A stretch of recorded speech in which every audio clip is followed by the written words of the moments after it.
Aucune piste aujourd'hui après la découverte hier soir des corps d'Alexandre et de Cyril, 8 ans, en contrebas de cette voie ferrée. Il s'agit d'un jeune garçon, 16 ans et demi, il en aura 17 en juin prochain. Il est apprenti cuisinier dans un grand restaurant de Metz.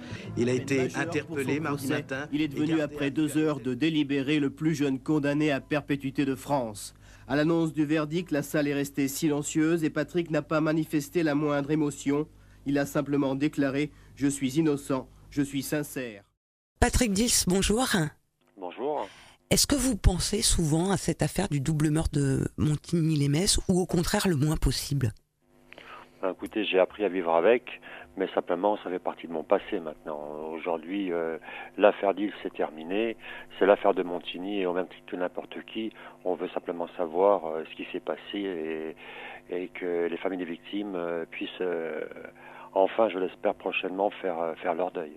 Comment est-ce que vous êtes reconstruit justement après cet acquittement ?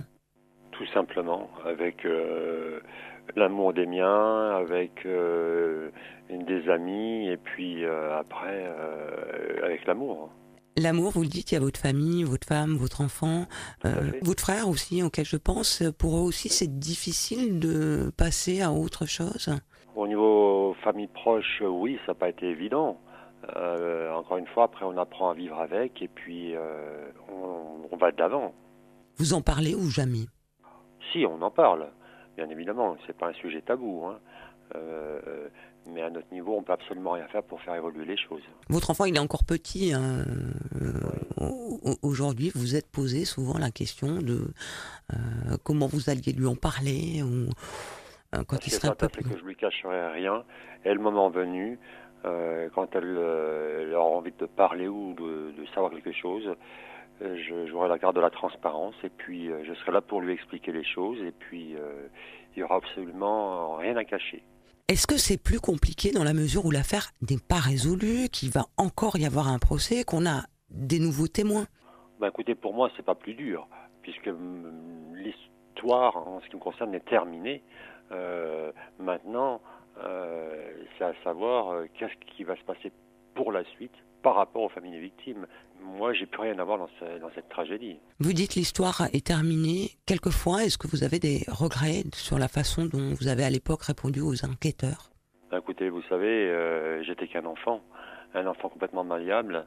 Et quand on voit qu'on est capable, que le système est parfois capable de faire avouer des adultes, imaginez-vous un seul instant comment ça peut se passer vis-à-vis d'un enfant. La piste de Francis Saulne pour vos avocats, vos soutiens, ça fait près de 20 ans qu'elle a émergé. Ouais. Vous l'avez vu à vos procès, il s'est adressé à vous.